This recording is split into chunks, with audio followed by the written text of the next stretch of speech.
Once again, welcome back to Enterprise Server Training BD. আমাদের আজকের session হলো describe switching concept এবং network fundamental আমাদের আজকে লাস্ট সেশন। আমাদের নেক্সট সেশন হবে নেটওয়ার্ক অ্যাক্সেস নিয়ে। সো আমাদের আজকের যে সেশন ডেসক্রাইব নেটওয়ার্ক কনসেপ্ট, এর মধ্যে আমরা আলোচনা করব ম্যাক লার্নিং অ্যান্ড এজিং নিয়ে, frame switching, frame flooding and MAC address table নিয়ে। So let's start with MAC learning. Switch receive a frame, it associate the MAC address বা MAC. So switch যখন একটা ফ্রেম রিসিভ করবে, এটাতে Mac address থাকবে, তখনই তার ম্যাক লার্নিং যে প্রসেস সেটা স্টার্ট হবে। And MAC address learning is enable all VLAN by default. সুইচে যতগুলো ভিলেন কনফিগার করা থাকবে, এই ম্যাক লার্নিং প্রসেসটা বাই ডিফল্ট অ্যানাবল করা থাকে। যদি ভিলেন কনফিগার করা না থাকে, আমরা জানি যে সুইচের সকল পোর্ট বাই ডিফল্ট ভিলেন 1-এর আন্ডারে থাকে। The switch dynamically build the address table using MAC source address. যে ম্যাক টেবিলের কথা আমরা বলতেছি, এই ম্যাক টেবিল সুইচ ডাইনামিকলি তৈরি করে এবং ডেস্টিনেশন ম্যাক অ্যাড্রেস দিয়ে। When the switch receive A frame and Mac destination address is not listed in the Mac table, যখন সুইচ একটা ফ্রেম রিসিভ করবে এবং তার ম্যাক টেবিলের যদি ডেস্টিনেশন ম্যাক অ্যাড্রেস না থাকে, floods frame all LAN port in the same VLAN accept the port receive the frame. যেই পোর্ট দিয়ে শুধু সে রিসিভ করছে ওই পোর্টে পাঠাবে না, সেম ভিলেনে সকল পোর্টে ওই ফ্রেমটা পাঠাবে। When the destination station reply, the switch add its relevant MAC address source. যখন ডেস্টিনেশন বা রিসিপেন্ট রিপ্লাই দিবে yes this is my MAC, then সে ম্যাক টেবিলে পোর্ট সহ ওই ম্যাক অ্যাড্রেসটা এন্ট্রি দিবে। The switch then forward subsequent frame to a single LAN port without flooding all LAN port. অর্থাৎ নেক্সট টাইম যখন এই ডেস্টিনেশনে বা এই ম্যাক অ্যাড্রেসের ডাটা আসবে, ফ্রেম আসবে, সে সবার উদ্দেশ্যে আর সেন্ড করবে না, ওই নির্দিষ্ট পোর্টের মাধ্যমে তার ডেস্টিনেশন ডাটা সেন্ড করবে। You can also enter a MAC address which is termed as static MAC address into table। অর্থাৎ আপনি নির্দিষ্ট কোনো পোর্টে নির্দিষ্ট MAC address এন্ট্রি দিয়ে দিতে পারেন। এক্সাম্পল, আমি চাচ্ছি এই বি হোস্টের MAC address আমি F0/2-তে স্ট্যাটিকলিভাবে এন্ট্রি দিয়ে দিব যে এই পোর্টে বি এর MAC address ছাড়া অন্য কোনো MAC address অ্যালাউ না। So this is call MAC security. এই ছিল আমাদের MAC লার্নিং প্রসেস। আমরা এখন আলোচনা করব MAC এজিং নিয়ে। MAC এজিং কি? MAC aging. You can configure the amount of time and entry remaining in the MAC table. অর্থাৎ সুইচ যে ডাইনামিকলি যে তার ম্যাক টেবিল তৈরি করবে, সে ম্যাক টেবিলের এন্ট্রিগুলা বা ম্যাক এবং পোর্টগুলা কতক্ষণ তার ম্যাক টেবিলে থাকবে সেটাকে বলা হয় ম্যাক এজিং।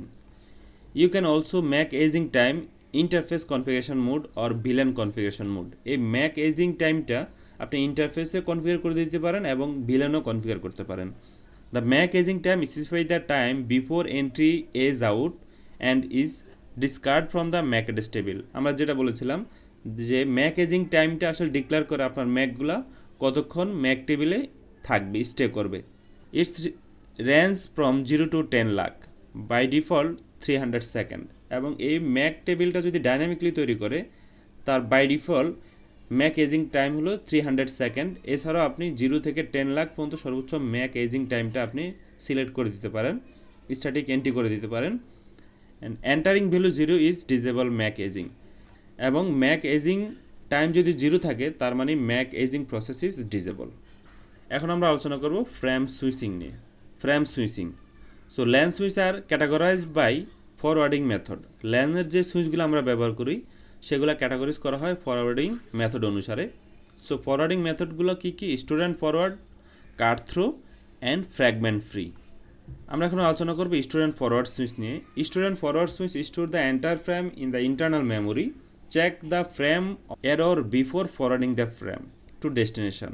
অর্থাৎ স্টুডেন্ট ফরওয়ার্ড যে সুইচগুলো আছে সেগুলো এন্টার ফ্রেম তার ইন্টারনাল মেমোরিতে রাখবে এবং এরর ফ্রি ডেলিভারি করার জন্য ডাটাতে কোনো এরর আছে কিনা সেটা চেক করবে। দেন হলো cut through switch. Cut through switch the LAN switch copy into the memory only the destination MAC address which located in the first 6 byte. Cut through switch হলো তার ডেস্টিনেশন ম্যাক অ্যাড্রেসগুলো তার মেমোরিতে রাখবে এবং সেটা ফ্রেমের 6 byte, only 6 byte তার মেমোরিতে রাখবে for error checking. Then হলো fragment free switch. Fragment free switch is like cut through switch. Cut through সুইচের মধ্যে কাজ করে, বাট কিছু এক্সেপশন আছে। কি exception? The fragment free mode store the first 64 bytes of the frame. Fragment free switch first 64 byte data সে store করবে তার মেমোরিতে ফর এরর চেকিং। সো এই ছিল আমাদের ফ্রেম সুইচিং। এবার আমরা আলোচনা করব ফ্রেম ফ্লডিং নিয়ে। So what is frame flooding? Switch determine which port of frame must send out to reach the destination. সুইচের কাছে যখন কোনো ফ্রেম আসবে, তার ডেস্টিনেশন অ্যাড্রেসে এই ফ্রেম ডেলিভারি করার জন্য সে পোর্ট নাম্বার খুঁজবে যে কোন পোর্ট দিয়ে সেন্ড করলে আমার ডেস্টিনেশনে এই ডাটা বা ফ্রেম সেন্ড হবে। If address is known, the frame is forward only that port. যদি তার কাছে অ্যাড্রেস এবং পোর্ট নাম্বার লিস্টেড থাকে তাহলে সে ওই পোর্ট দিয়ে ফ্রেম সেন্ড করবে। If layer two MAC address is unknown, যদি তার ডেস্টিনেশনের যে ম্যাক অ্যাড্রেস আছে সেটা যদি তার ম্যাক টেবিলে না থাকে, আননোন হয়, তাহলে ফ্রেম ইজ ফ্লডেড অল পোর্ট। ওই ফ্রেমটা সকল পোর্টে সেন্ড করবে অ্যাকসেপ্ট যে পোর্ট দিয়ে সে রিসিভ করছে। যদি কোনো আননোন ম্যাক অ্যাড্রেস আসে তাহলে সে যে পোর্ট দিয়ে রিসিভ করছে ওই ফ্রেমটা এই পোর্ট ছাড়া বাকি সকল পোর্টে সে ফরওয়ার্ড করবে, কারণ তার কাছে ম্যাক অ্যাড্রেস এন্ট্রি দেওয়া নাই, ডেস্টিনেশন ম্যাক অ্যাড্রেস নাই। এই ছিল আমাদের ফ্রেম ফ্লডিং। এবার আমরা আলোচনা করব ম্যাক অ্যাড্রেস টেবিল নিয়ে।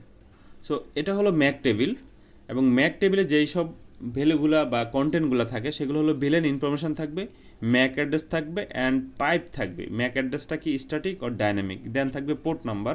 আপনারা যদি সুইচে শো ম্যাক অ্যাড্রেস টেবিল দেখেন তাহলে এরকম একটা টেবিল আসবে যেখানে প্রথম থাকবে ভিলেন, মানে এই ম্যাকটা কোন ভিলেনের আন্ডারে আছে।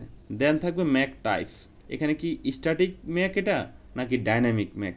এখানে দেখেন ডাইনামিক ম্যাক দেওয়া আছে।